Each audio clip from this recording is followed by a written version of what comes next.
The gun pressed cold against the back of Opal Zane's neck, and the man holding it laughed the kind of laugh that had no humor in it at all.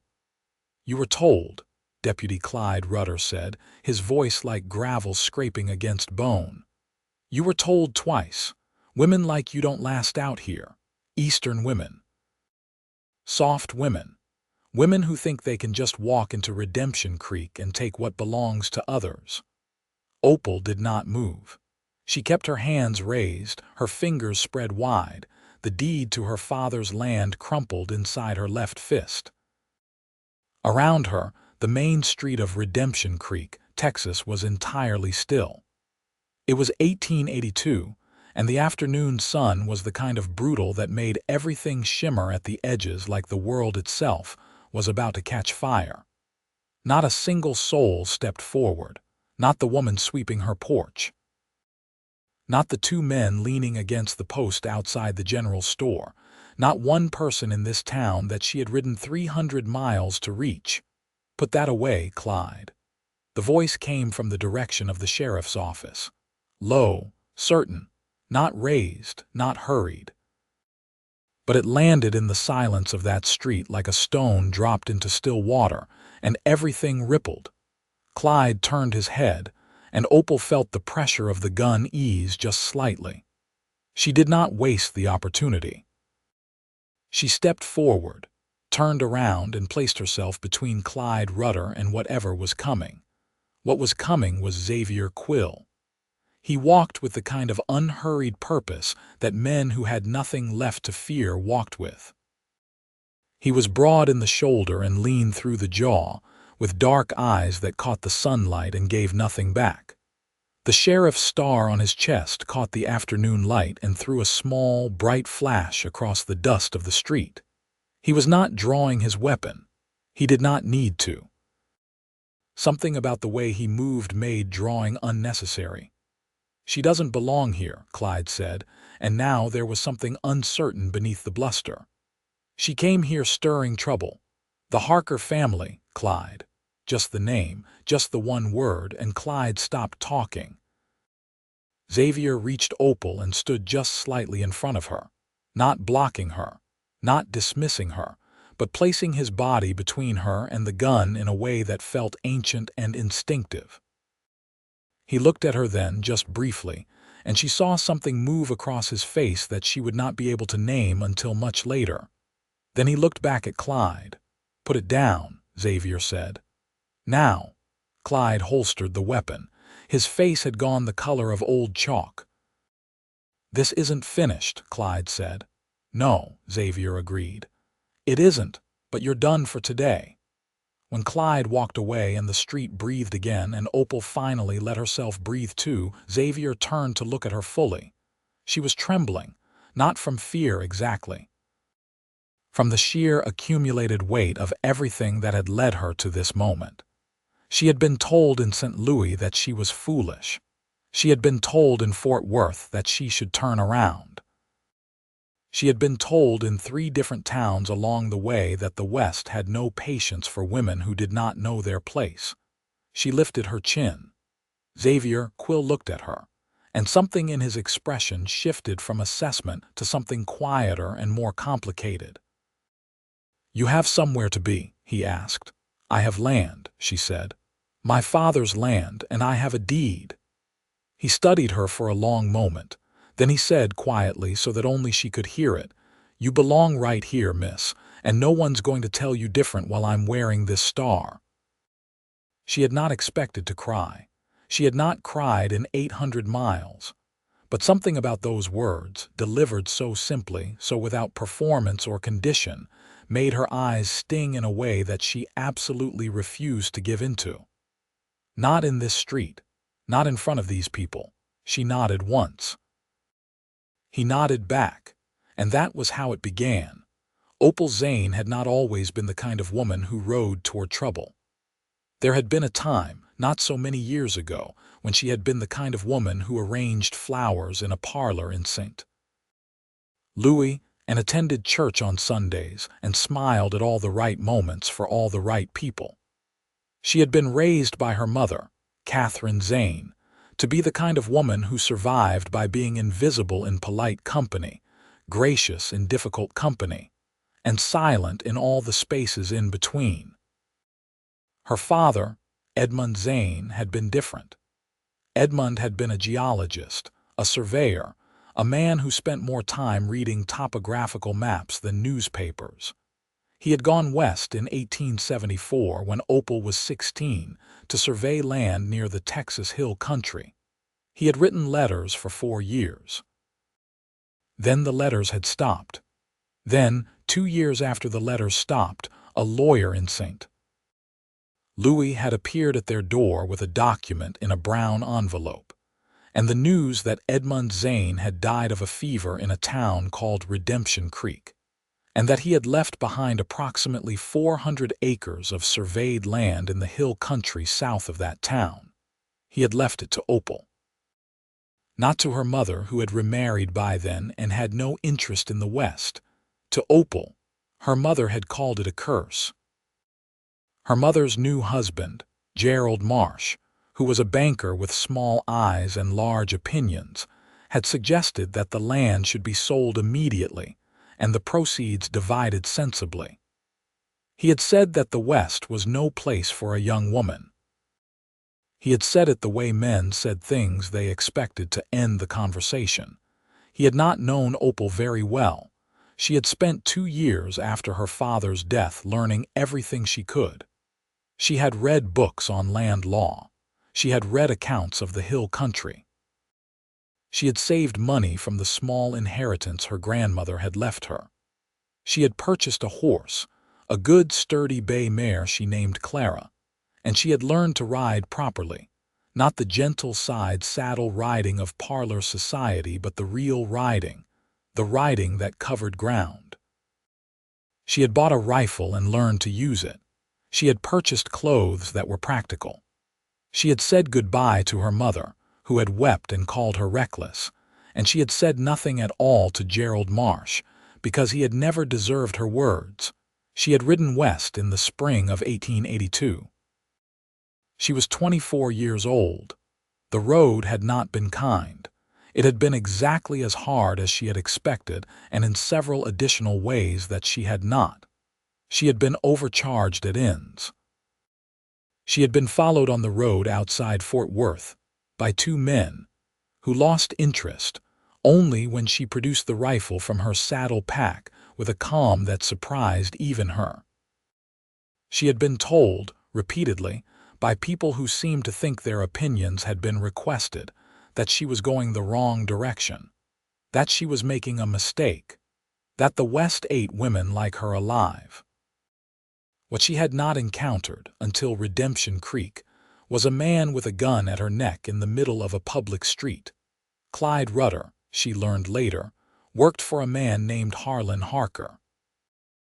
Harlan Harker was the largest landowner in the county, a man who had spent the last several years quietly absorbing properties around Redemption Creek through means that were not always legal and were never entirely ethical.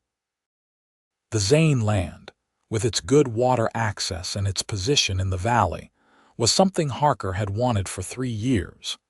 He had been operating under the assumption that Opal Zane had no heirs who would come to claim it, or that any heirs who did come could be persuaded to leave.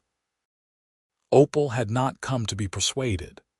Xavier Quill had arrived in Redemption Creek in 1879 as a deputy under a sheriff named Clarence Bale, who was old and half-blind, and had no particular interest in making enemies of powerful men.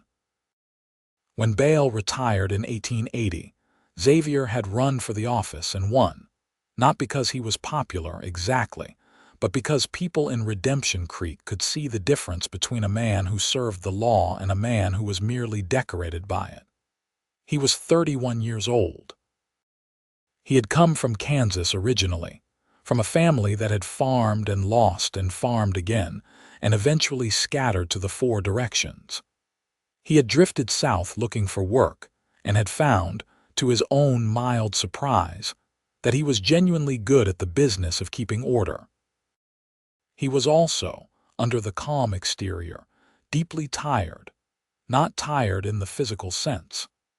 Tired in the way that men get tired when they spend years doing the right thing in a place where the right thing is systematically inconvenient to powerful people. Harlan Harker had been a shadow over everything Xavier did for 2 years. Harker had money and connections, and a particular talent for finding the precise edges of legality and standing just inside them. He had bought the county judge's goodwill. He had placed men on the town council.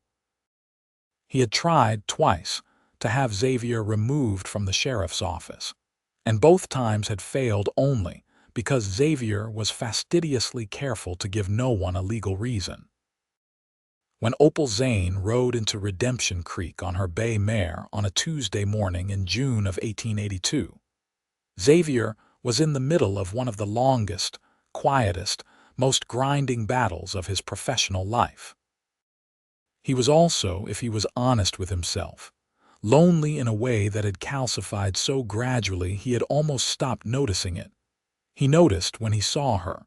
She had dark hair, almost black, pulled back under a practical hat that had seen better days. She had brown eyes with a quality of directness in them that was unusual. She had the posture of someone who was tired but refusing to acknowledge it. She had ridden a very long way. He could see that. And she had ridden it towards something rather than away from something, which he could also see, because there was a difference in the set of a person's face depending on which direction they were running. He had been watching from the window of his office when Clyde Rudder approached her on the street. He had seen the way Clyde placed himself in her path. He had seen the moment the gun came out. He had moved. After he sent Clyde on his way, he took her to the sheriff's office, because it was the nearest place that was both private and officially neutral. His deputy, a young man named Franklin Ott, who was 22 and enthusiastic in ways that occasionally wore on the nerves, made coffee that was terrible and left them to it. She sat across from him at his desk with the deed spread between them and told him everything with the precision of someone who had been rehearsing the telling for a long time. He listened. He read the deed. He asked 2 questions, both of them procedural and necessary. Then he leaned back in his chair and told her the truth about Harlan Harker. He told her about the judge. He told her about the council. He told her about the 3 other property owners who had sold under pressure, 2 of whom had left the county entirely afterward. He told her these things not to frighten her, but because she deserved to understand the full landscape of what she was walking into. He had watched too many people stumble into Harker's territory without proper warning. He was not going to watch it happen again. She listened to all of it. She did not pale, she did not recoil. When he finished, she looked at the deed and then back at him and said, "So the law is with me, but the power is against me." "That's accurate," he said. "And you?" she asked. "Where are you?" He held her gaze. "I'm with the law," he said. "Which puts me with you." Something shifted in her expression then. Not relief exactly. Recognition, maybe. Like she had been watching for the shape of something from a distance and had finally found it standing in front of her in a worn office on a hot June afternoon. She thanked him and went to find a room at the boarding house run by a widow named Mrs. Ruth Pickett, who was practical and warm in equal measure and who asked no unnecessary questions. Xavier sat for a long time after she left, looking at the door. Franklin came in from the back room with more of his terrible coffee and said cheerfully, "She's something, isn't she, Sheriff?" Xavier said nothing, which Franklin, who had been working for him long enough to understand silences, correctly interpreted as a yes. The problem with the Zane land was not the deed, which was legitimate, clear, and registered in Austin. The problem was that Harlan Harker had spent the past 18 months telling anyone who would listen that Edmund Zane had sold the land before his death, and that the deed Opal carried was therefore either fraudulent or superseded. He had produced from somewhere a document that purported to be a bill of sale dated 1878, with Opal Zane's signature on it. Xavier had suspected this document was forged for months. The timing was too convenient. Opal Zane's estate lawyer in St. Louis had no record of any sale. But the county judge, a small man named Douglas Frey who wore too much cologne and owed Harker considerably more than money, had been prepared to rule in Harker's favor at the first legal opportunity. What Opal had that Harker had not counted on was a second document. 3 days after her arrival, she came to Xavier's office in the late morning with a leather satchel and spread its contents across his desk. Among them was a letter from her father, dated 1878, describing the land in detail and stating explicitly that he had received approaches to purchase it and refused them all. The letter was dated 6 weeks after the date on Harker's supposed bill of sale. Xavier stared at it for a very long time. "He wrote me every month," Opal said. "I have all the letters, every one." "How many specifically mention the land?" 11, she said, "including 3 that mention a man named Harker who kept sending agents to pressure him." Xavier looked up at her. She was sitting straight in the chair across from his desk, with her hands folded on the satchel and her eyes steady and clear, and he felt something he had not felt in a very long time, which was the solid, certain conviction that the right side was about to win something. "Miss Zane," he said. "Opal," she said, "please," he paused. "Opal, I need to send these to Austin, to the state land office. The county judge is compromised. We need to go over his head." "I know," she said. "I was hoping you'd say that. It will take time. Weeks, possibly. While we wait, Harker is going to make things unpleasant." "How unpleasant?" He was quiet for a moment, weighing honesty against alarm. He chose honesty because she had made clear from the start that she preferred it. "He'll try to drive you out before the case can be decided. He's done it before. He has men, Clyde among them, who are good at creating situations that look like accidents or misfortune." She absorbed this. Then she said, "Is there a safe way to stay?" "Stay visible," he said. "Be in public as much as possible. Befriend people. Make yourself known as a resident, not a visitor. The more people who see you as part of this town, the harder it is for Harker to act without consequences." "And you?" she asked, and there was nothing personal in the question, or so he told himself. "Will you be watching?" "I'll be watching," he said. She held his gaze for a moment longer than was strictly necessary. Then she nodded and began carefully gathering her father's letters back into the satchel. He stood when she stood, which he always did with anyone, but he noticed that this time it was less automatic than usual. She noticed too, he thought. She had that quality of noticing. The weeks that followed were a kind of complicated, escalating dance. Opal, taking Xavier's advice, made herself visible. She had breakfast every morning at a small eating establishment run by a woman named Dora Finch, who had 2 children and a dry sense of humor, and who took approximately 4 days to transition from cautious to warm. She visited the general store, which was run by a man named Porter Hayes, who had the kind of careful neutrality that came from wanting to stay on good terms with everyone and had, over years of Harker's influence, learned to be useful to no one. Opal bought supplies from him with cheerful regularity, and eventually the careful neutrality softened into something more like actual friendliness. She went to the land. It was the first time she had seen it, and standing at the edge of the valley that her father had surveyed and written about in 11 careful letters, she understood why he had refused to sell it. It was extraordinary. The land rolled in gentle folds toward a creek that caught the light in the late afternoon and held it. The hills behind it thick with cedar and live oak.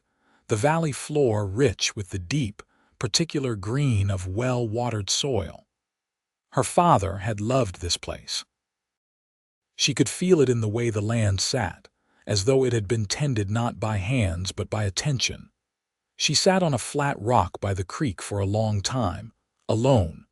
She thought about her father, who had died here among the things he loved, and had left them to her. She thought about what it meant to carry something that someone else had started. She thought about Opal Zane, who had been, by all accounts and by her own memory, a man who followed what he believed was true even when it took him far from comfortable things. She thought, more briefly and with less permission than she would have liked, about a pair of dark eyes that gave back nothing but somehow communicated everything. She rode back to town as the sun was going down, and Xavier was coming out of his office just as she turned onto the main street. He saw her and stopped. She saw him stop. They looked at each other across the width of the street in the amber light of the evening, and neither of them said anything for a moment, which was somehow worse than if they had. "Good land," he said finally. "The best I've ever seen," she said. He nodded slowly. "Your father chose well. He always did," she said, and her voice changed on those words in a way she hadn't planned for, and she looked away to prevent the change from being too visible. "Opal." He said it gently. She looked back. "You all right?" She considered lying. She was not built for lying. "Not entirely," she said. "But enough." He held the door of his office open in a way that was clearly an invitation, and she rode Clara to the hitching post and went inside. Franklin had gone home for the evening. The office was quiet and smelled of old coffee and wood, and the particular dustiness of documents. Xavier poured 2 cups of water from a clay pitcher and set one in front of her, and stood by the window while she told him about the land. She described it in detail, the way the creek ran, the way the light fell, the quality of the soil, the stands of oak. He listened with complete attention. When she finished, he said, "Your father filed those survey notes himself, years ago at the land office in Austin. I looked up the original registration. He did it right. Every measurement, every boundary marker. He was meticulous." She looked at her hands. "He was," she said. "He was meticulous about everything, except perhaps keeping himself alive." There was a silence that was not uncomfortable. "He left it to you," Xavier said. "Not because he ran out of other options, because he knew what you were." She looked up. "And what's that?" He seemed to search for the right word. "Persistent," he said finally, and there was something in the way he said it that made it sound like the highest possible compliment. She laughed. It surprised her. It seemed to surprise him too. He looked at her as though the sound had caught him off guard in a way he found disorienting. "I should get back to the boarding house," she said. "I'll walk you," he said. Then, more carefully, "If you don't object." She did not object. The street was quiet in the evening. Most of Redemption Creek had settled in for the night, the businesses closed, the lamps glowing behind windows. They walked without hurrying. She was aware of him at her side in a way that was physical and specific, the fact of him, the solidity. She had been surrounded by people for most of this journey and had felt entirely alone. Walking next to Xavier Quill, she felt something different. Not less alone, exactly. Something harder to name, accompanied. Seen, he left her at the door of the boarding house. He tipped his hat. He walked back the way they had come, and she watched him go further than she meant to, and then went inside and stood in her room for a long moment in the dark before she lit the lamp. Harker moved 14 days after Opal's arrival. He did not move openly. That was not his way. He moved through channels. A clerk at the land registry was pressured to misfile a key document. A man was paid to spread a rumor in the saloon that Opal's deed had already been challenged and overturned in Austin. A second man appeared at the boarding house to inform Mrs.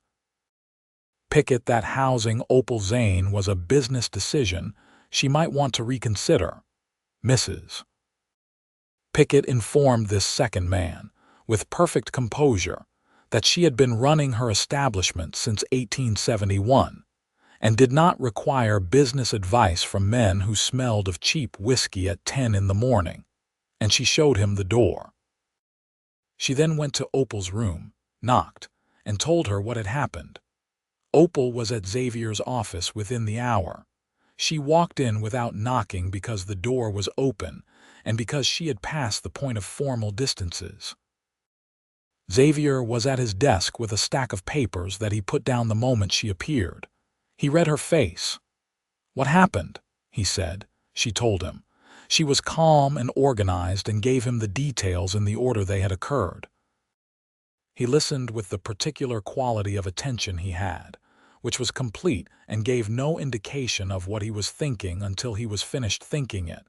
When she was done, he sat for a moment. Then he said, "Harker's getting nervous. He wouldn't be moving this fast if he wasn't." "What does nervous get us?" "Nervous men make mistakes," Xavier said. "And Harker's biggest mistake has already been made, the forged bill of sale. When the State Land Office in Austin finishes its review, that document's going to collapse.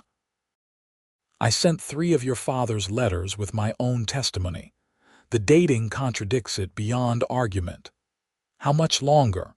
I got word yesterday. 2 weeks, possibly less. A land commissioner named Gerald Abbott is handling it personally. He has a reputation for being the rare official that Harker's money has not reached." She exhaled. 2 weeks. She could manage 2 weeks. She had managed 300 miles. "In the meantime," Xavier said, standing, "I need to have a conversation with Harlan Harker." "That won't put you at risk."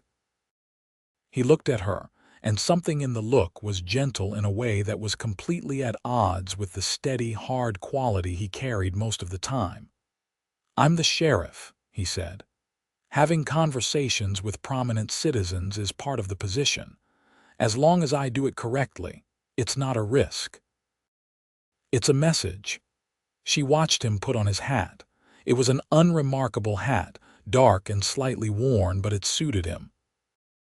Most things seemed to suit him in that irritating way that unself-conscious people carried things, as though the objects had arranged themselves around the person rather than the other way around. "Be careful," she said, and then felt self-conscious for saying it. He paused at the door. He looked at her with those dark, unhurried eyes. "I'm always careful," he said, "but I appreciate it." He left. She stood in his office for a moment in the quiet, surrounded by the small details of his daily existence.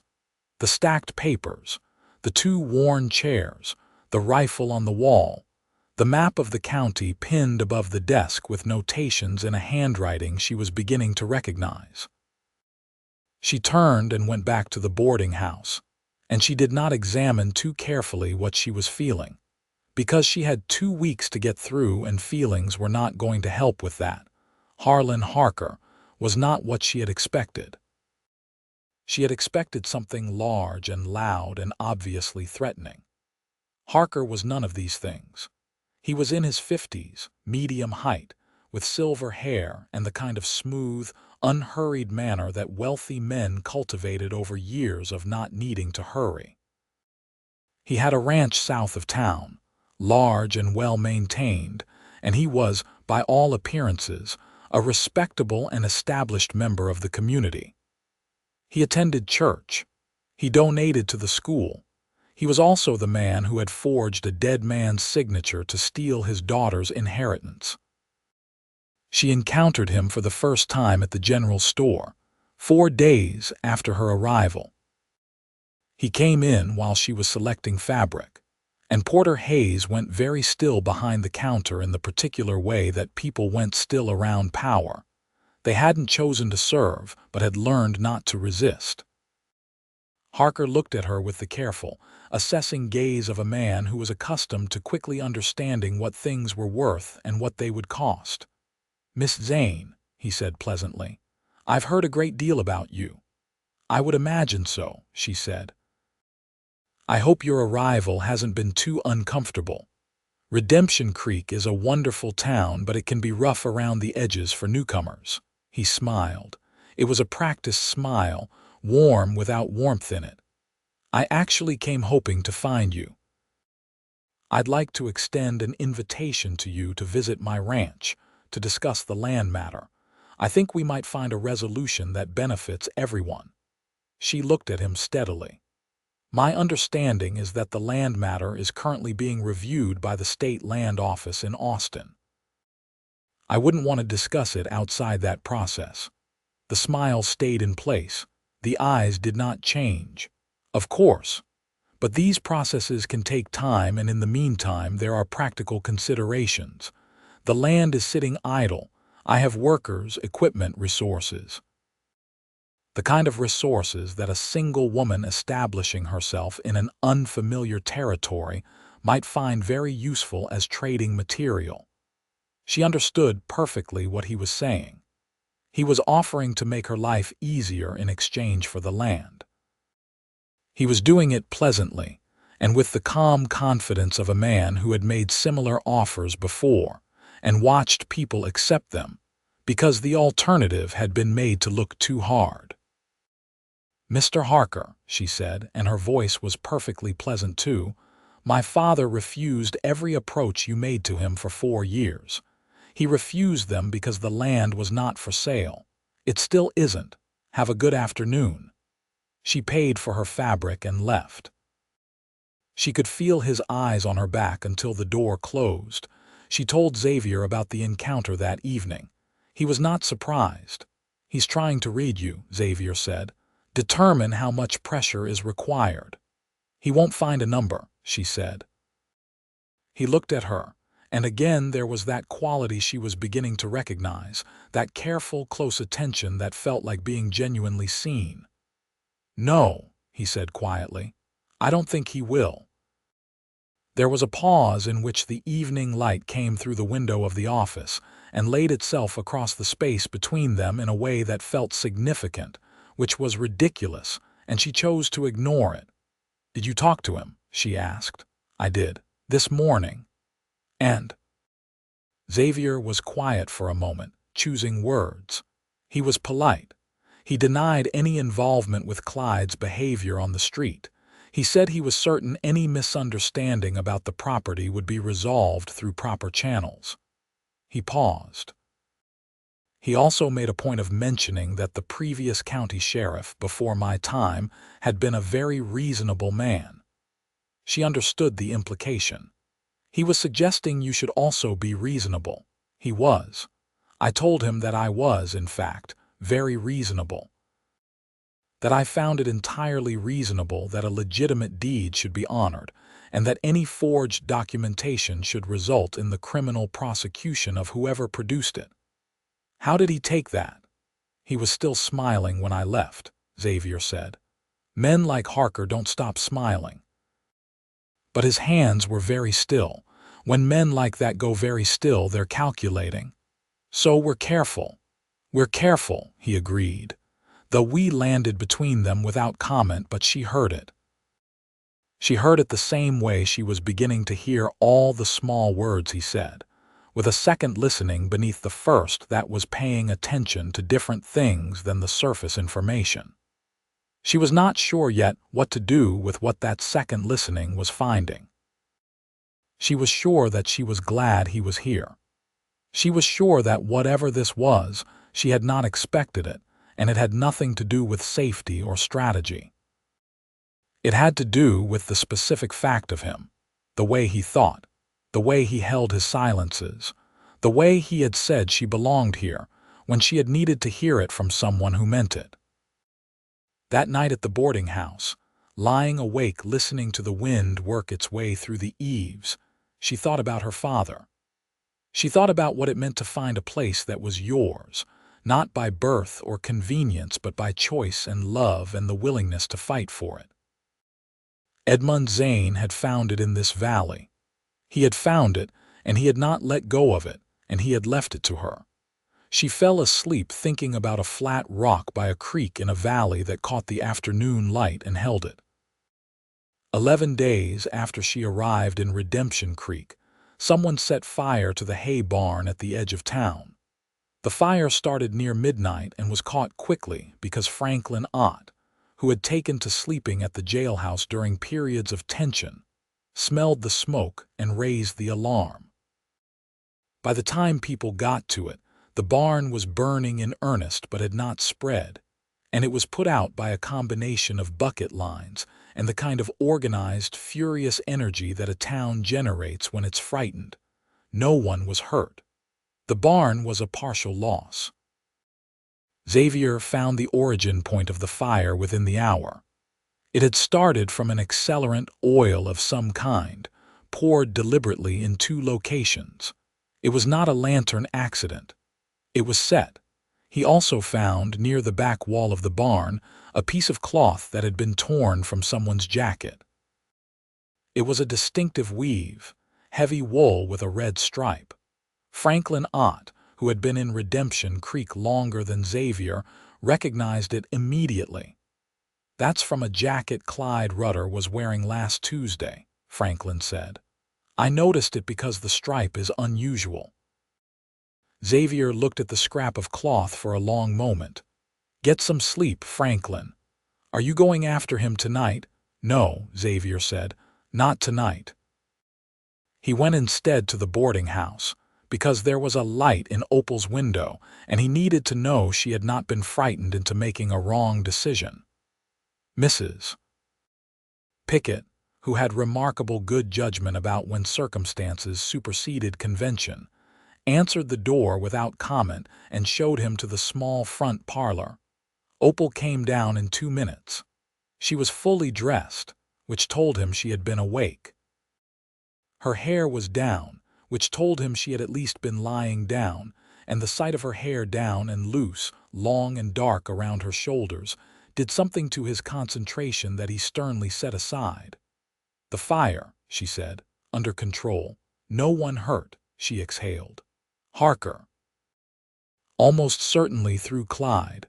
I have evidence." She was quiet for a moment, standing in the lamplight of Mrs. Pickett's front parlor with her arms crossed, and her face very clear and very determined.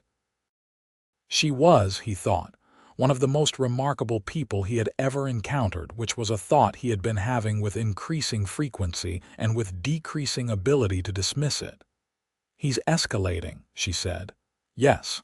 "Because he knows the land office decision is coming." "Yes." She looked at him directly. "Xavier, what does he do next? If he's willing to burn a barn, what does he do when escalation becomes necessary?" He appreciated that she asked him directly. He appreciated that she was asking him to think worst cases and not be protected from them. "He'll try to create a legal problem," Xavier said. "Something that puts you in a position where your claim is challenged locally before Austin can rule. He needs a judge's ruling here before the state overrules it. That means pressuring Frey to rule on the bill of sale. Can Frey do that?" Frey could try. It would be illegal, ruling without all parties properly notified and without proper proceeding, but Harker may be betting that the chaos of a local ruling would slow down or complicate the state process enough to give him leverage. Opal was quiet for a moment. Then she said, "Then we need to make sure Frey doesn't get the chance. I've been thinking about that. There are 2 other members of the county commission who are not in Harker's pocket, a man named Walter Crane and a woman named Bertha Moss. If they put forward a motion to delay any county ruling pending the state review, Frey would be overruled procedurally. Do they know what's happening?" Walter Crane suspects. "Bertha Moss knows more than she's said in public. Could I talk to them?" He looked at her. "I'm not helpless," she said. "You can't do everything, and I can be persuasive." He was quiet for a long moment. He was thinking about risk and strategy. She could see the calculation. Then something in his face settled. "Bertha Moss is a sensible woman," he said. "She runs the millinery. She's been wanting someone to challenge Harker for 2 years. I think she'd welcome the conversation." "Good," Opal said. "I'll talk to her tomorrow." He stood there in the lamplight looking at her, and there was something in his expression that she did not know entirely how to read, but that she felt very clearly. A warmth without performance, a kind of careful, contained feeling that was trying to stay controlled and doing so with visible effort. "You should sleep," he said, "so should you." "I'll check the street first," she nodded. He turned to go and then paused. He turned back halfway, not quite fully, as though he was checking himself. "Opal," he said, "you're doing everything right." She held those words. She held them the way you hold something that could break if you're not careful with it. "Thank you," she said. He left.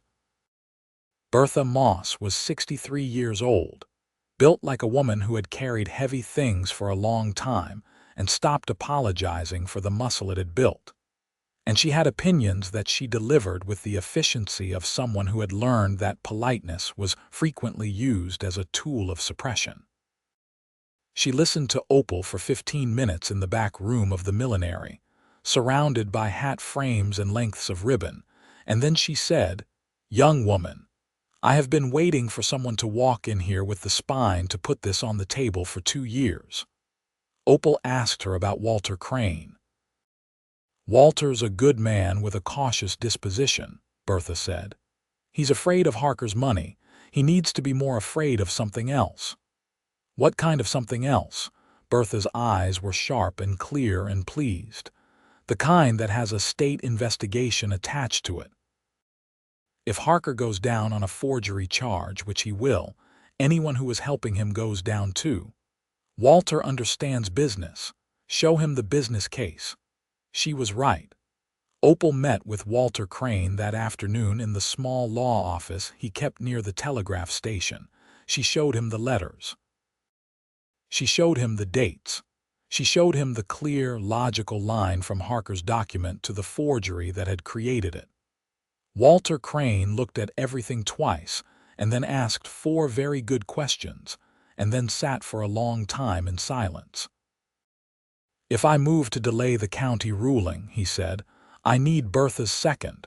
"She'll second," Opal said. "And if Harker retaliates against me commercially—" "He can't retaliate against you if he's facing criminal charges," Opal said, "and he will be within 2 weeks." Another long silence. Then Walter Crane straightened in his chair and said, with the air of a man making peace with a decision that had cost him something, "All right. I'll file the motion tomorrow." She reported all of this to Xavier that evening on the steps of his office, because by this point, the inside of his office was a place they spent so much time that meeting on the steps was a kind of geographic variety. He listened to everything she had done with an expression that she could only describe as something between admiration and the look of someone discovering that what they'd hoped was true was in fact true. "You did in 2 days what I've been trying to position for 3 months, he said. "You laid the groundwork," she said. "I just walked on it. That's generous." "That's accurate," she said, and smiled at him, and he smiled back. And for a moment they were just 2 people smiling at each other on a warm evening in June, and there was nothing strategic or complicated about it at all. Then a rider came fast down the main street with a message from the telegraph office, and they both stood, and the moment closed behind them like water. The message was from Austin. Gerald Abbott at the State Land Office had completed his review. His findings were clear. The bill of sale presented by Harlan Harker was a forgery. The genuine deed, held by Opal Zane, was legally valid and registered. The land was hers. He was also referring the matter to the state attorney's office for criminal investigation. Xavier read the message twice. Then he handed it to Opal.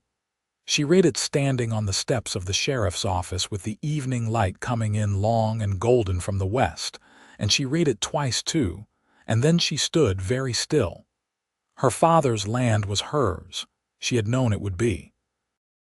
She had known it from the moment she unrolled that first deed in St. Louis and saw his handwriting, careful and precise, mapping out every measurement. She had known it all the way here through 300 miles of hard road and doubt and a gun at her neck. She had known it. But knowing a thing and having it confirmed were different, and the difference arrived all at once and somewhat without warning. Xavier was watching her. He saw the moment the full weight of it landed. He did not look away. He stood there steady and present in the way that he had always been steady and present, that quality of absolute stillness that had nothing to do with passivity, and everything to do with the kind of strength that does not need to announce itself. She looked at him. Her eyes were bright, and she was not going to cry in this street, but she was also aware it was a very near thing. "It's done," she said. "It's done," he said. And then, because he was the least impulsive person she had met and also clearly the most self-possessed, and also because something had been building between them for 3 weeks with the particular slow inevitability of water finding its level, he took 2 steps and he put his arms around her. It was not romantic in the way romance novels described it. It was simply real. He held her, and she let herself be held, and the accumulated weight of 300 miles and 800 threats, and a lifetime of being told she belonged somewhere smaller and quieter and less than this, all of it, moved through her at once like water moving through a break in a dam, and she pressed her face against his shoulder and held on. He said nothing. He did not need to. When she pulled back, she kept her hands on the front of his jacket and looked up at him, and he looked down at her, and the expression on his face was everything she had been trying not to look at directly for 3 weeks, clear and open and completely serious. "Xavier," she said. "I know," he said. "This is complicated." "Everything worth having is," he said. She laughed, a little unsteadily, and he smiled, and it was not the restrained, controlled expression she was used to from him. It was a full, real smile, and she thought, standing there in the golden evening light, that it might be one of the most extraordinary things she had ever seen. The aftermath of the land office decision moved quickly. Clyde Rutter was arrested 3 days later, charged with arson and criminal intimidation. He cooperated with the state investigation in exchange for a reduced sentence, providing testimony that implicated Harlan Harker directly in the production of the forged document and in the series of intimidation tactics directed at Opal and at other property owners over the previous 2 years. Harlan Harker was arrested the following week. He was taken quietly in the early morning, which he would have preferred. Xavier would have preferred a great deal of noise and daylight, but chose the quiet approach because it was the approach most likely to succeed without complication. Judge Frey resigned his position before formal proceedings could be brought against him, which was not quite justice, but was at least the removal of a corrupted element from the machinery of county law. Walter Crane and Bertha Moss put forward motions to reform the county commission's conflict of interest policies, which were quietly supported by a suddenly more cooperative town council. Opal moved onto the land. She did not have a house yet. She had the bones of one, a stone foundation her father had laid, and walls that had been begun and not finished. She had the creek. She had 400 acres of the most beautiful country she had ever seen. She had 2 tents, borrowed from the general store, and she had Clara, and she had considerable determination, and she had the help, offered freely and without condition, of half the town. Because that was the other thing that happened in the aftermath. Redemption Creek, relieved of the shadow of Harker's particular kind of coercion, began to breathe differently. Porter Hayes donated supplies. Dora Finch organized a building party. Mrs. Pickett offered the use of her hired man for clearing brush. Even Walter Crane, with the guilty industry of a man making good on old debts, showed up one Saturday with a wagon full of timber. Xavier showed up too. He showed up not in any official capacity, but with his coat off, and his sleeves rolled up, and a facility with an axe that she found quietly impressive. And he worked alongside the others without ceremony for the better part of 2 days. And when people started heading back to town in the late afternoon, he stayed until the light went and then stayed a little longer, and they sat by the creek in the near dark and talked. They talked about her father. They talked about Kansas and the farming and the scattering of his family and the strange roundabout path that had brought him south and given him, unexpectedly, the thing he was best at. He told her about the first year as sheriff, the mistakes, the things he had gotten wrong. He told her about Harker, the long grinding thing of it, the patience required to fight a man who knew how to use institutions as weapons. He told her these things without self-pity and without drama, with the straightforward honesty of someone who was not in the habit of performing. She told him about her mother, who had called her reckless and meant it as criticism, and had no idea she was paying the highest compliment. She told him about Gerald Marsh and his small eyes and his certain opinions. She told him about the moment on the road outside Fort Worth when she had produced the rifle, not with fear but with a cold clarity that had surprised her, as though some part of her had always known she was capable of this. She told him about standing on the flat rock by the creek for the first time and feeling her father's presence not as grief but as direction. He listened to all of it. Then he said, quietly, "He would have liked knowing you came." She turned to look at him. The creek caught the moonlight and held it in small pieces on the surface of the water. "He would have liked you," she said. He looked at her for a moment. Then he said carefully, like a man placing something fragile on a surface and checking that it will hold, "I'd like to know you better." She held his gaze. "I think you already do," she said, "better than most people manage." "That's not what I mean," he said. "I know what you mean," she said. Another silence, but a different kind, the kind with a decision in it. "I'm going to be here a long time," she said. "I plan to build something here that lasts." "I know," he said, "and I don't do things part way," she said. "I noticed that," he said, and there was warmth in his voice, real and unhidden. She looked at him in the moonlight. This man who had stood between her and a gun and told her she belonged, and had not wanted anything in return for it. This man who had fought a corrupt system for years with patience and exact care, and without giving up. This man who listened with his whole attention and smiled rarely but completely when he did. "All right then," she said. "All right then," he agreed. He reached over and took her hand, careful and deliberate, and held it, and they sat by the creek in the dark while the night insects made their sounds and the moon moved across the sky, and it was the simplest thing in the world.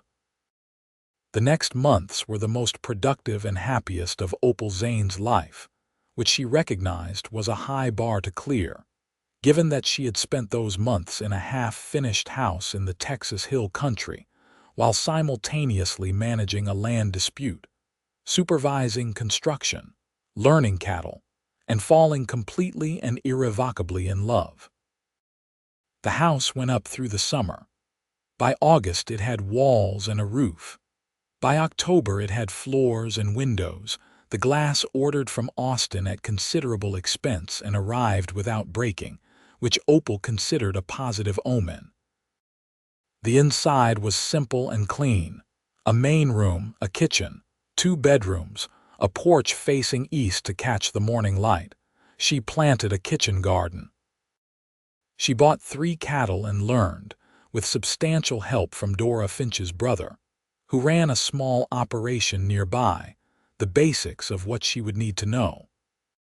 She hired a hand named Joseph Tanner, a quiet and capable man of 40 who had been looking for steady work, and who, after 2 weeks, had clearly decided that Opal Zane was exactly the kind of employer worth being steady for. Xavier came out to the land as often as his duties allowed, which was several times a week. He helped with things that needed doing, and he ate meals at her table, and he stayed through the evenings, and they talked for hours. And somewhere in all of this, the thing between them deepened past the first bright urgency of new feeling into something slower and more rooted, something that felt less like falling and more like growing, which she thought was the better kind. He proposed in November. They were standing in the kitchen on a Sunday afternoon, and she was making bread, and he was sitting at the table drinking coffee and reading a week-old newspaper. And she had been thinking, half-consciously, about how this image, this specific ordinary image of him at her table, had become something she organized herself around. How she noticed his absence on the days he didn't come out, and noticed his presence in a way that was not separate from noticing the light or the temperature or the particular quality of the day. How he had become part of the texture of her world without any particular ceremony. She was thinking about this when he put the newspaper down and said, without looking up, "I want to marry you." She looked at him. He looked up. His expression was the same expression he used for difficult official conversations, careful and direct and serious, but underneath it was the other thing, the open thing, the thing he had stopped trying to hide around her. "You want to," she said. "I do," he said. "I've wanted to for a while. I wanted to be certain you were settled first, that you had the land secure and the house standing, and you knew this was your choice for reasons that belonged to you entirely and weren't about needing someone." She put down the bread dough. "Xavier," she said, "I know the timing isn't." "Stop," she said, and crossed to the table and took his face in her flour-dusted hands and kissed him, which was the first time she had kissed him, and she had been wanting to for months, and it was, she thought distantly, extremely good.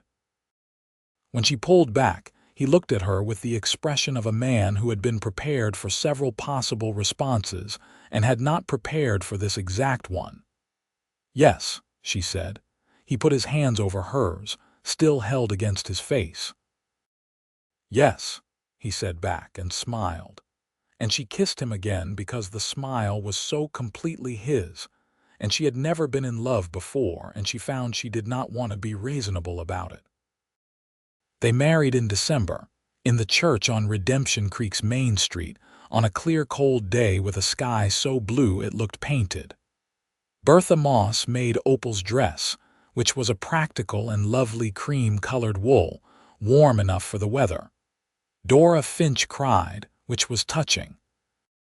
Franklin Ott, who served as one of 2 witnesses, managed to knock over a candle during the ceremony, which he caught before it caused any serious problems, but which provided the story that would be told about this wedding for the next 20 years. Mrs. Pickett was there, and Walter Crane was there, and Porter Hayes was there, and Joseph Tanner was there, and what appeared to be most of Redemption Creek was there, because the thing that Harker's departure had revealed was that the town had been holding its breath for years, and had only recently begun to release it, and a wedding between the woman who had broken the spell and the man who had been quietly working toward that end for years was the particular kind of event that a town exhaled around. Xavier said his vows in his usual way, quiet and direct, with no excessive words but an absolute quality of meaning in the ones he used. She said hers and looked at him the whole time and thought about flat rocks by creeks and letters in a leather satchel, and a voice saying you belong right here in an empty street on a hot June afternoon. She belonged right here. She had known it when he said it. She knew it more certainly now, standing in this church, surrounded by people who had chosen to welcome her, in a town that was in the slow and imperfect process of becoming something better than it had been, with this man's hand in hers and her father's land under the winter sky outside. The first year of their marriage was the kind of year that became the foundation everything else was built on. They learned each other in the particular way that married people learn each other, which is more complicated and more interesting than courtship, because courtship shows you the person, and marriage shows you the person inside of Tuesday. They disagreed about practical things with the productive friction of two equally determined people who had lived alone long enough to have strong opinions about efficiency. They agreed about the important things with the ease of two people whose fundamental values had been formed by similar pressures in different landscapes. He was patient in ways she was not. She was quick in ways he was not. He brought a steadiness to her urgency that prevented errors. She brought a forward motion to his caution that prevented stagnation. Between them they were, she thought, approximately one excellent person. In the spring of that first year, she began seriously developing the land. She expanded the cattle operation. She hired 2 more hands. She filed for water access rights on the creek, a process that was significantly easier now that the county's legal infrastructure was no longer tilted against her. She planted an orchard, 6 apple trees and 4 pear trees, on the eastern slope where the soil was deep. The orchard would take years to produce. She had planted it anyway, because she was building something that lasted. In the second year, she was pregnant. She told Xavier on a Thursday evening in September. She had been fairly certain for 2 weeks, but had wanted to be certain before she spoke. She told him matter-of-factly, because she was a matter-of-fact person, sitting at the kitchen table with the lamp between them. And he looked at her, and she watched his face go through something complicated and complete. The controlled, careful man came apart in the most quiet and devastating way. Not with drama, but with the specific undoing of someone receiving something they had not known they needed until it was given. He reached across the table and held her hand and said nothing for a long moment and then said, "Are you all right?" She squeezed his hand. "I'm perfectly fine," she said. "I'm strong as anything." "I know you are," he said. "I just want to ask." Their son was born in April of 1884. He arrived in the spring with the confident energy of a person who had decided the world was ready for him. They named him Edmund after her father, which felt like the right kind of continuation.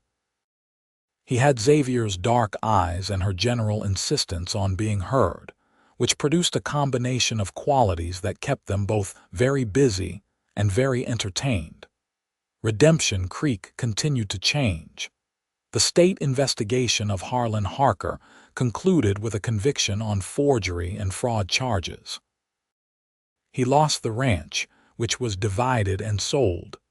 Some of the land went to former owners, some went to new settlers. The county commission, with Bertha Moss increasingly central to its functioning, undertook a review of all property transactions from the previous decade and found 3 other instances of similar manipulation. 2 of those cases were corrected. The third involved a family named the Drummonds who had already left, and tracking them down to restore what was theirs took another year and the considerable organizational energy of Bertha Moss, but it was done. Judge Frey, in his retirement, wrote a letter to the county commission that was equal parts confession and apology. It was read into the record at a public meeting and then largely set aside, because the work of the present was more important than the documentation of past failures, though Opal kept a copy, because she believed in accurate records. Xavier was re-elected sheriff in 1884 by the widest margin in the county's history, which was perhaps the clearest possible measure of how much had changed. He ran on a platform of straightforward law enforcement without political attachments, which was either the most radical or the most obvious thing, depending on whom you asked. In 1885, their daughter was born. They named her Clara, after the bay mare that had carried Opal 300 miles and was now, in honorable retirement, spending her days in a very pleasant pasture on the east side of the property, and accepting apples from an increasingly mobile Edmund with patient tolerance. Clara Quill arrived with emphatic opinions about the world and expressed them at volume, which Franklin Ott, now promoted to head deputy and a frequent visitor to their home, described as her most obvious inheritance from her mother. Opal told Franklin he was welcome to walk home. Franklin, correctly assessing that he was not actually in danger, laughed. The house grew. Another room, a larger porch, a second barn properly built, fireproof by intent if not by guarantee. The orchard produced its first small harvest in 1887. Apples and pears that were nothing special as fruit goes, but everything special as promises kept go. Opal made preserves and put them in jars on a shelf in the kitchen pantry, and stood back and looked at them with the same expression she had worn looking at the deed, recognition of a thing that had been a long time coming. Edmund grew up learning the land with the focused intensity of a child for whom the physical world is the primary text. By the time he was 4, he could identify 12 different plants and explain in approximate terms why the soil by the creek was darker than the soil on the hill. He had his grandfather's particular quality of attention. Opal saw it clearly and felt, every time she saw it, the deep and specific warmth of something continuing. Clara grew up learning everyone. She had opinions about all the people in their lives, detailed and frequently accurate opinions, and delivered them with the confident openness of someone who had not yet learned to be cautious. She was, Xavier said, the best reader of character he had ever encountered, and he had professional reasons to value that skill. In the evenings, when the children were in bed and the land was quiet around them, Opal and Xavier sat on the east-facing porch or by the fire depending on the season, and the simplicity of it never became ordinary. She thought it was because neither of them had expected it. They had both come to this from long roads and difficult things, and the particular loneliness of people who had spent too long fighting to take time to want. The life they had built together had the quality of things that have been earned rather than assumed, and that quality persisted. She asked him once, on a summer evening in 1887, 5 years after she had ridden into Redemption Creek on Clara the horse and been met with a gun and a man who said she belonged there. She asked him when he had known. He thought about it for a long moment in the way he thought about things. "When you looked at Clyde's gun and your first instinct wasn't to run," he said. She turned to look at him. "That's a strange thing to fall in love over." "It told me what you were made of," he said simply. She looked at him in the evening light. This man who was steady and serious and funny in the driest possible way, who had never once tried to make her smaller, who had handed her evidence and legal strategy and asked her opinion and listened to it with his entire attention, who held their children with a gentleness so complete. It still caught her breath sometimes, who had said you belong right here and had meant it, and had spent every day since then making it true. "And you?" he asked. "When did you know?" She thought about it honestly. "I think I knew before I wanted to know," she said. "On the steps of your office the second or third day. You were explaining Harker and the judge, everything that was stacked against me, and you weren't softening it or trying to protect me from it. You were just giving me the truth and trusting me to handle it." He nodded. "No one had done that in a very long time," she said. "Treated the truth as something I was capable of." "You were more than capable," he said. "I know," she said, "but I needed someone else to know it too." He reached over and took her hand in the way he had taken it by the creek on the night the decision had been made, careful and deliberate, as though it still mattered to do it right. "I know it," he said. She leaned her head against his shoulder and looked out at the land, at the valley rolling in its familiar folds toward the creek that caught the evening light and held it. The orchard on the east slope was a dark line against the hill. The cattle were shapes in the near pasture. The sound of Edmund moving in his room carried through the window, the small nighttime sounds of a child settling. This was what her father had seen from this hillside, and refused to give up. This was what she had ridden 300 miles toward. This was what she had been told she could not have, could not hold, did not belong to or in, by people who had not understood that belonging is not a matter of where you are from but of what you are willing to choose and build and defend. She had chosen. She had built. She would defend it always. And she had found, in the defending, something she had not set out to find, which was the best kind of finding, the kind you cannot plan or prepare for, the kind that arrives in the form of a man walking unhurried down a dusty street with the morning sun on his face and nothing left to fear. The spring of 1888 brought more changes to Redemption Creek than any year since the Harker conviction. The railroad company sent surveyors to the county, generating the particular combination of excitement and anxiety that railroad announcements always produced. There were arguments at the county commission about where the line would run, who would benefit, whose land would be cut through. Bertha Moss, who was 69 and had not slowed in any discernible way, chaired 3 heated meetings with the efficient impartiality of a woman who had long since stopped caring what anyone thought of her.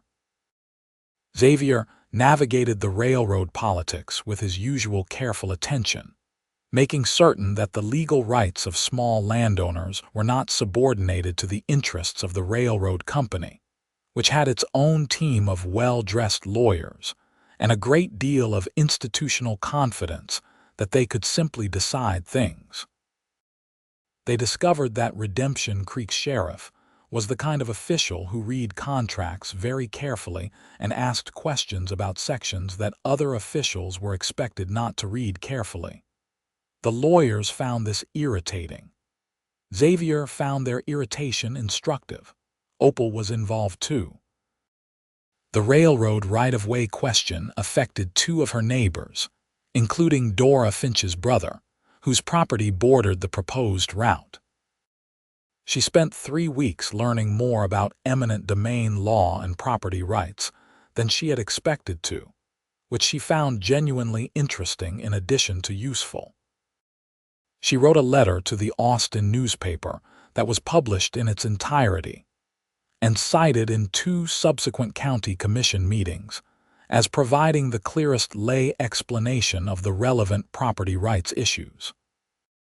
She did not tell Xavier she had written it until it was published, because she knew he would worry about the attention it might draw, and she found it easier to handle that conversation after the fact.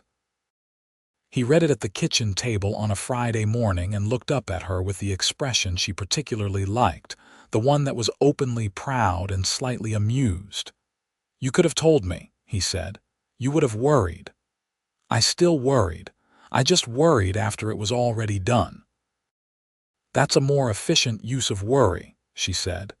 Their second son arrived in the autumn of 1888. They named him Arthur, which had been Xavier's father's name.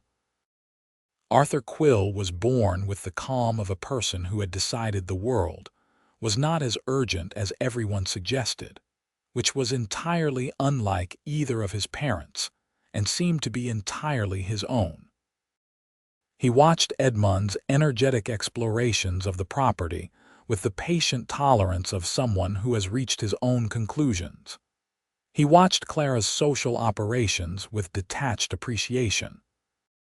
He slept well, and ate well, and smiled with the deep satisfaction of a person who has found their approach to life early and is settled in it. Edmund, who was 5 when Arthur was born, took his role as older brother with the same concentrated seriousness he applied to everything. He showed Arthur the creek, carrying him carefully when Arthur was learning to walk, explaining the soil and the plants with the earnest precision of a 5-year-old, who has absorbed more agricultural information than is strictly normal for that age. Clara, who was 3, was principally interested in the fact that she now had an audience who could not yet leave the room. The house was full. The land was producing. The orchard was in its third year of real yield, and the preserves shelf in the pantry was full, and the cattle operation was stable, and Opal had begun, quietly, to think about what expanded cultivation might look like on the eastern side of the valley, where the soil was deepest. She was standing at the edge of that eastern field on an October morning, thinking about soil depth and planting schedules, when Xavier came out to find her. He had a telegram in his hand. She could see from his face that the news was significant. "From Franklin?" she asked. Franklin was covering the office on Xavier's half-day. "From Austin," he said. "The railroad company withdrew its right-of-way proposal for the north route. They've accepted the southern route, which avoids all the small holdings." She stared at him. "All of them? Every one?" The negotiation held. She turned back to look at the field, but she was not seeing the field anymore. She was thinking about 3 years of careful, grinding work. The commission meetings and the letters and the late evenings going over documents and Xavier asking questions in rooms full of people who were not used to being questioned. And all of it, had held. She turned back to him. "We did that," she said. "We did," he said. She went to him and put her arms around him, and he held her in the cold October morning air with the smell of the land around them, and the sound of Edmund calling to Arthur about something at the creek in the distance. They stood there for a long moment. "Xavier," she said into his jacket. "Yes. I want to expand the east field, extend the cultivation another 30 acres. He pulled back enough to look at her. The expression on his face was the combination of exasperation and admiration that she had come to understand was one of his particular ways of loving her. "You were standing here planning that before I arrived," he said. "I've been planning it for a month," she said honestly. He shook his head, but he was smiling. "What do you need?" "Joseph's help and possibly 2 additional hands through the planting season. And your opinion on the drainage because you know more about the eastern slope than I do from the surveys." "We'll look at it Saturday," he said. "Good," she said, and went up on her toes and kissed him. And he kissed her back with the ease of people who have learned each other thoroughly and still find the learning interesting. By 1890, the Zane quill land was one of the most productive operations in the county, which people mentioned to Opal as though she might be surprised by it, which she was not. The east field had doubled in cultivation. The cattle herd had grown to a respectable size. The orchard required an extra hired hand at harvest. The preserves, which had started as a private thing, had become, at Dora Finch's suggestion, a small commercial venture, enough to fund the occasional luxury and the constant stream of books that Opal ordered from a supplier in Austin, and which arrived packed in straw and were read within 2 weeks, and then lined up on the shelves she had built across the main room wall. Edmund, 7 years old, was reading everything he could reach. Xavier had started teaching him the rudiments of surveying, which produced a combination of mathematical and observational skill that kept Edmund occupied for hours in the fields with a compass and a notebook. Opal watched this and thought of her father, standing in this same valley with his surveying equipment, careful and meticulous and fully at home, and felt the continuity of it as something physical. Clara, who was 6, had decided she wanted to be a lawyer, a decision she had announced at dinner one evening with the authority of someone who has resolved a long internal debate. Opal had looked at Xavier across the table, and Xavier had said, with complete calm, that that was a fine aspiration, and they would find her books on the subject. Clara had nodded with the satisfaction of someone whose important decisions are treated with appropriate seriousness. Arthur, 2 years old, was primarily interested in the horses. In November of 1890, Opal walked out to the flat rock by the creek on a clear afternoon, the one she had sat on the first time she came to the land 8 years ago. Edmund was at school. Clara was at school. Xavier was in town. Arthur was with Joseph Tanner, who had discovered that Arthur's intense interest in the horses translated into a genuine facility with them, and who was happy to accommodate both. She sat on the flat rock the way she had sat on it the first time, but it was entirely different. The first time she had sat here alone with her father's absence, and her own uncertainty, and 300 miles of road behind her, and a gun recently removed from the back of her neck.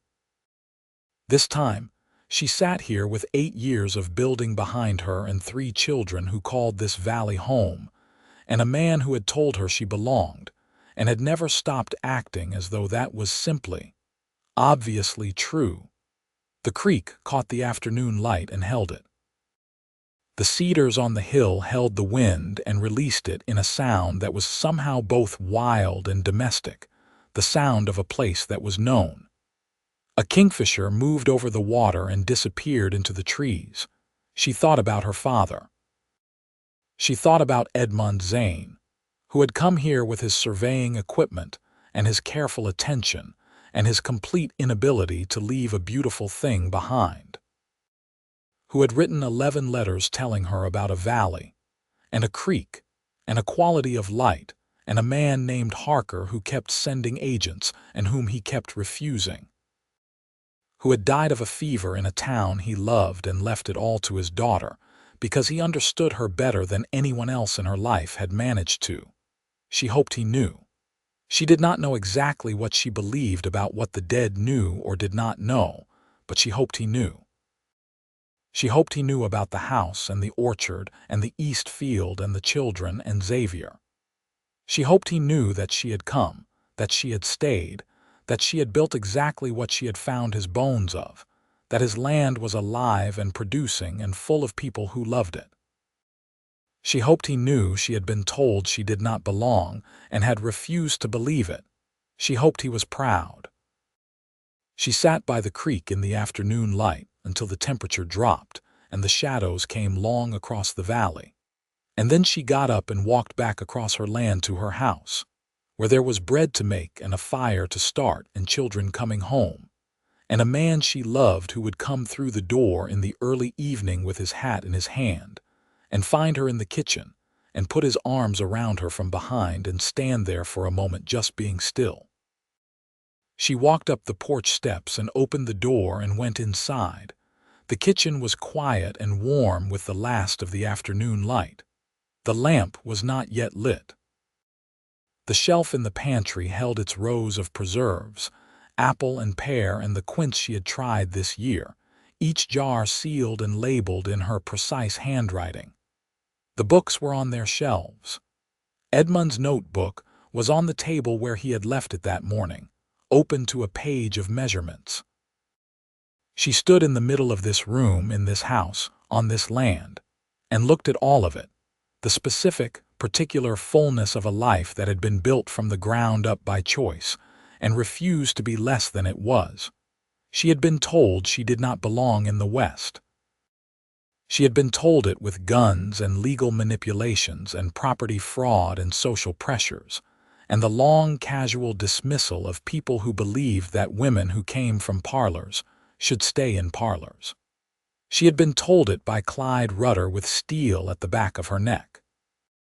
She had been told it by Harlan Harker with a smile that contained nothing warm. She had been told it by every mile of road that was harder than it should have been and every inn that overcharged and every person who told her to turn around. She had not turned around. And a man had walked unhurried down a dusty street in a town called Redemption Creek and had said, with the complete certainty of someone who knew exactly what he was saying, "You belong right here." She had. She did. She always would. The door opened. Xavier came in. He had Edmund on one side of him and Clara on the other. the children talking over each other with the aggressive simultaneity that characterized any period of more than 6 hours apart. And he was listening to both of them with the attentive, amused patience that was perhaps his greatest gift as a father. He saw her. He smiled. Not the sheriff's careful expression, not the controlled public face. The full, real, complete smile that she had fallen in love with over a deed and a set of letters on a desk in a worn office 8 years ago. She lit the lamp.